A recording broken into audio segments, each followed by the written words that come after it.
Founders Space, Mentors and Masters. I'm Captain Hoff, CEO of Founders Space, the leading global startup accelerator. I'm also author of the award-winning books, Make Elephants Fly, Surviving a Startup, and The 5 Forces. Hello, today I am with Adi Klevit, and we are going to talk about systematizing your business. Adi, welcome to the show. Thank you. I'm so happy to be here, Steve. Captain Hoff, it's great to be here. So I know you're a consultant. You work with entrepreneurs, business people all across the country, helping them systematize their business. What do you mean by that? So what I mean by that is creating, documenting, and improving, and then implementing processes and procedures in their companies. Okay, I'm an entrepreneur. Tell me, what are the most important ones to do first, and how will it impact my business? All right. Well, the question I'm going to answer with a question, if that's okay. And that's something I would like our listeners, when I'm asking the question, see what answers you get. So what area in your business, if you had well-documented processes and procedures, will get you the biggest return on investment? So whatever your answer is, that's the area to start. Sales. Great. And Steve, it's interesting because it will be sales and operations are usually the first ones, unless the business is really in a hiring mode. So that will be the HR systems, right? So, but let's take sales. Great. So now your next question is, how is it going to impact you? That's a question, there are different areas that it can impact. I like to also ask the question because it really impacts each person differently. It depends on where they are in the cycle of their business, right? So if you had well-documented processes and procedures for your sales department, what impact will it have on your business? So give me some examples. So I have a sales department. How do I systematize that department? What practical things can I get them doing that they aren't doing today? Right. So before I do that, if it's okay, let's answer that question. So I'll just give some examples of answers that come up.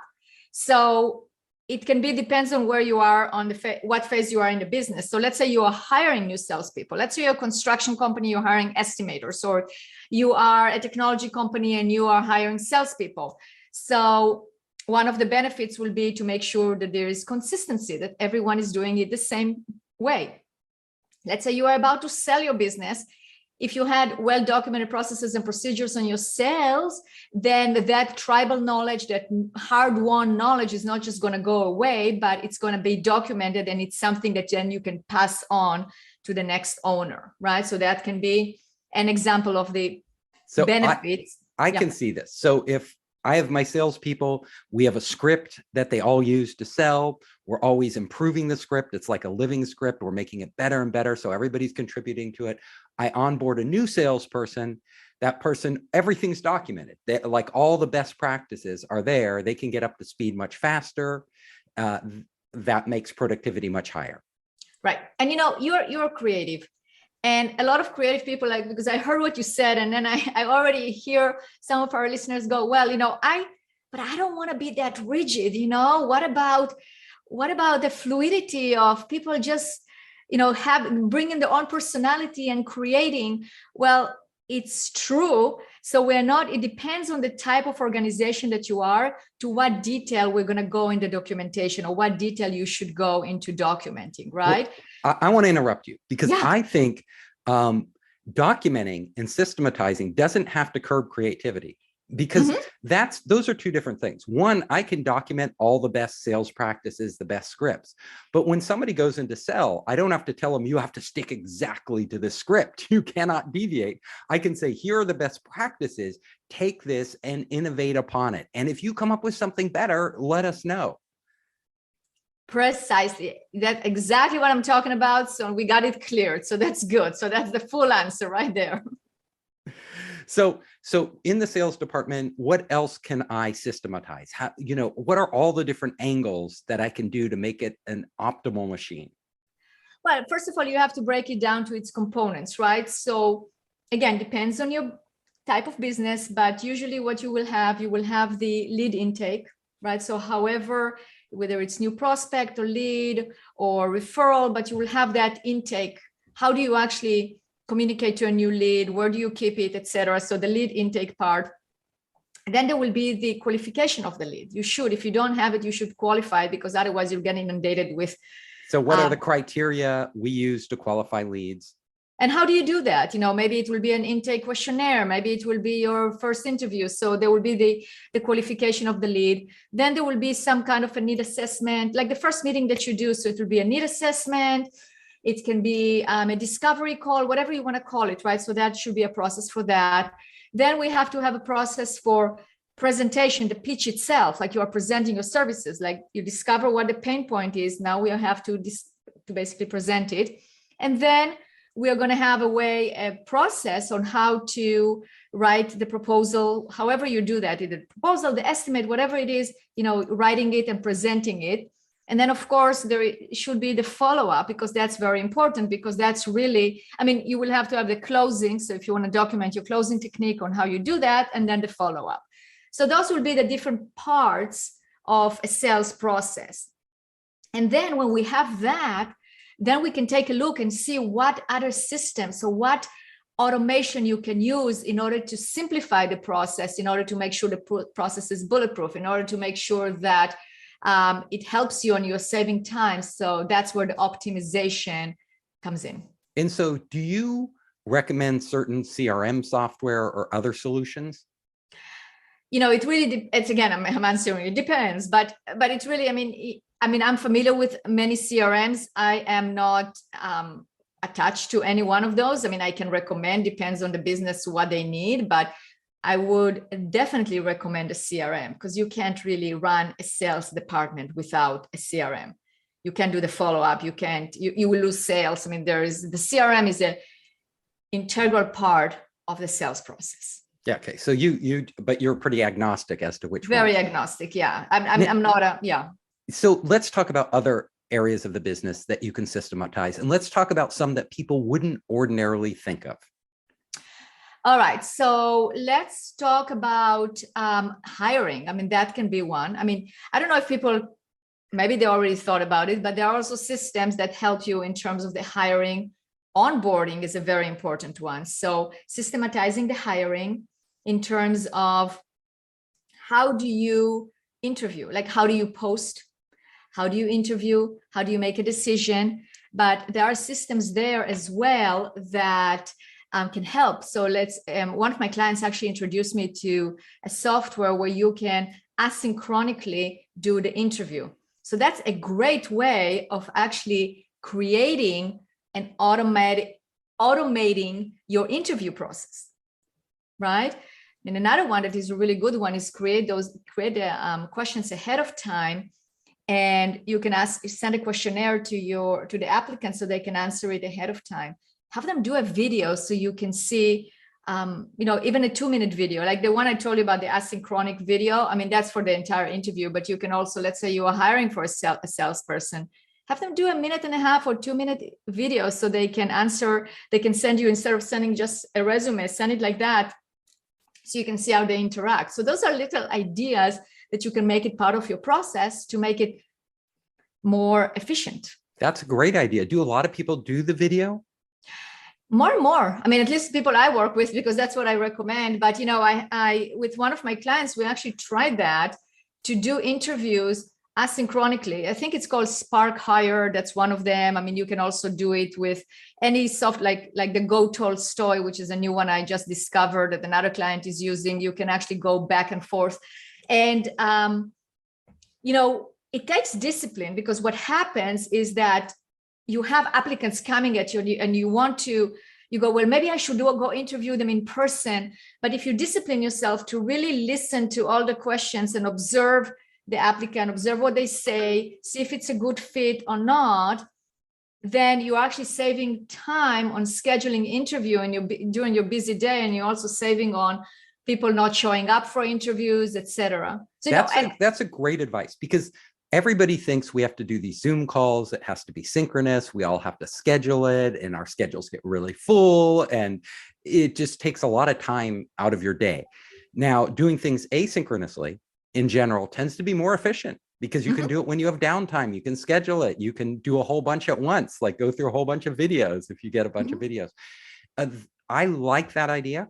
And you can probably apply that to other parts of the business too.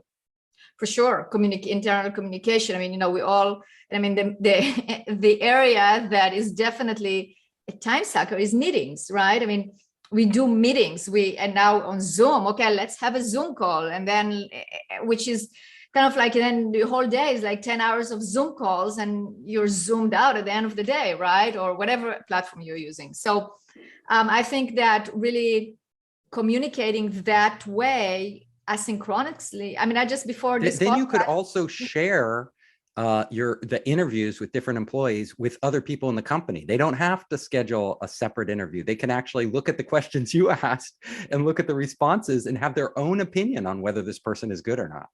Right.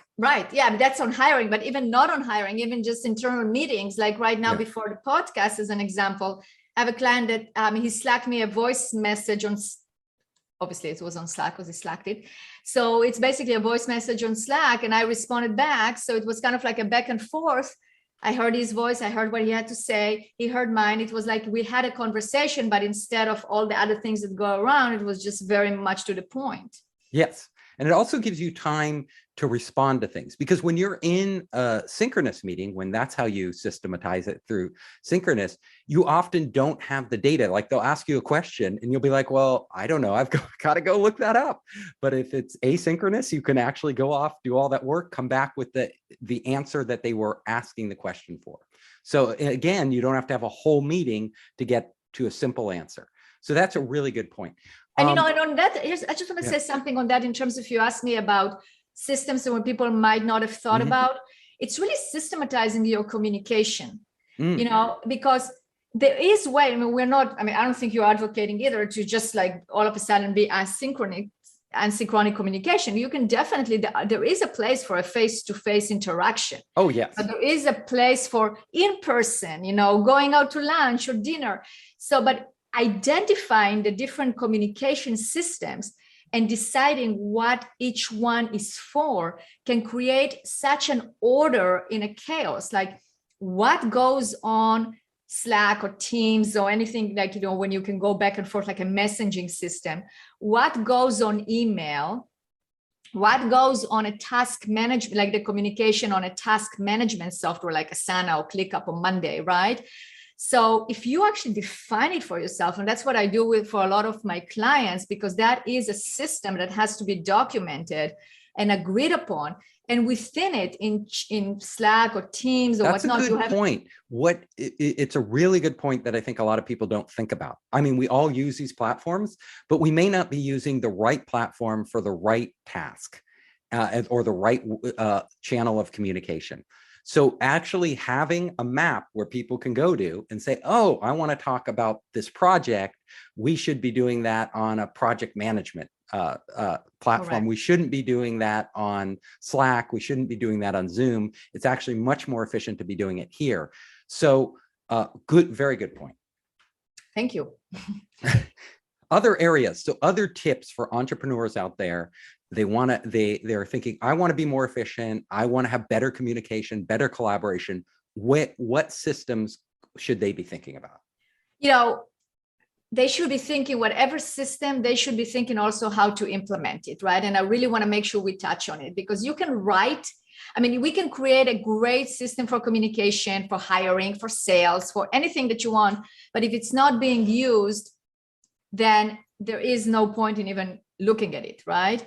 So what I would recommend is using a system to document the processes and procedures. And we always do that. We don't just document it in a Word document or a Google Doc that sits in a folder somewhere. We actually use platforms that are specifically for process documentation. Tell me those. Yeah. Sweet Process, Trenual, Whale, which is usewell.io. There are different platforms. and I know them in and out. And then according to whomever the company is, like I would recommend which one to use. Or if the client wants to use their own, that's totally fine. But you have to use those systems because it allows for collaboration, easy to maintain and easy to write, and everything looks the same. So you don't have like a piece of, I say piece of paper, but let's say a Word document that somebody just wrote a few lines there. Here, it all looks the same. If it is designed correctly and organized correctly from the beginning, it's very easy to find. They all have great search functionalities. So you have the capability to search what you want. So basically you're saying you pick a platform, you have all your system documentation for your entire company on one platform. Correct. Okay. And so that's one thing. And then, so it's accessibility. You make it accessible for people, so then they will use it. You also, those platforms allow you to utilize videos, screenshots, and uploading documents. So you basically use the different types of learning. So that will accommodate everyone. And then what needs to happen is that those systems have to be used. So those systems also have a version control, and they also have a method of basically having a review, like setting up a quarterly or yearly review, so you know that those processes are going to get reviewed and are not obsolete. Mm-hmm. And by having it accessible like that, it's easy to implement. Now, the implementation, it's not a system. It comes from us as humans, right? So if you're a CEO of the company, if you're the leader of the company, it starts from the top. It's a mindset. If you decide that you want to implement systems and use them, then you have to set an example. So if somebody comes and asks you a question, instead of answering it when you know it's documented, then refer to the documentation that you already have. Make it a habit, and then it will become a habit throughout the organization. Yes, and then people can always be improving that because they're always referring back to that. So if there's something outdated, they spot it. It doesn't linger there. Now, to wrap it up, can you give one good example of a company where systematizing made a huge difference in their growth?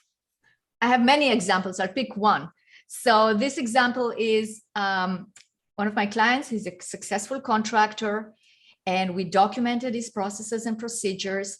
And as a result of that, he was finally able to get a general manager, put a general manager in charge of the company, and the general manager was able to be trained in really little time because they were able to actually go throughout all the processes and procedures and understand how the company works and basically step into the shoes of the owner and run the company.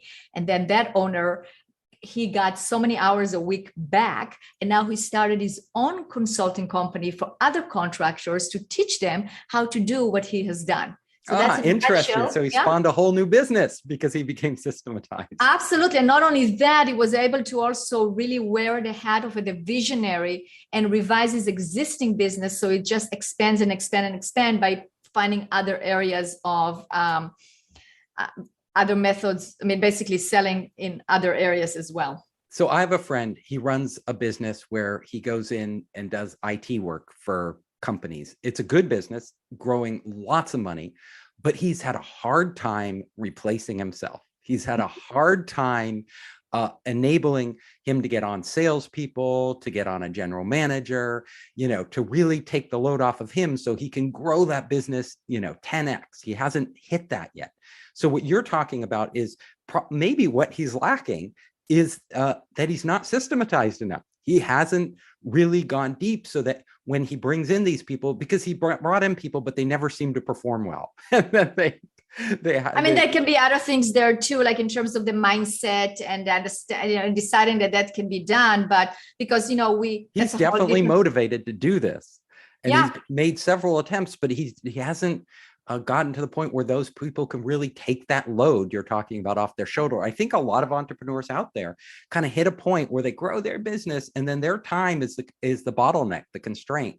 And I think 100%. What you're saying is that you can get over that through really digging deep on how to systematize.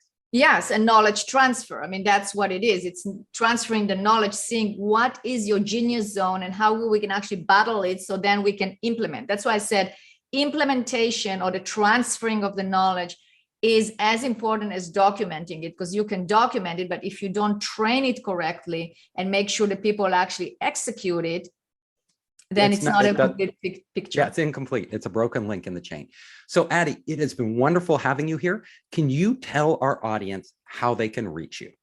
Sure. So you can call us at 503-662-2911. You can also text us on that number, or visit our website at bizsuccesscg.com. So that's BIZ success CG for consultinggroup.com.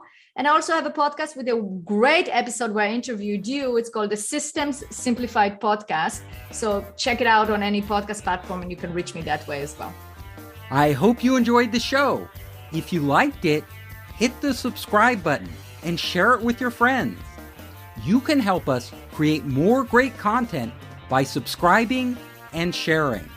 Also, if you want to access our online startup program, our investor network, and our entrepreneur resources, just come to founderspace.com.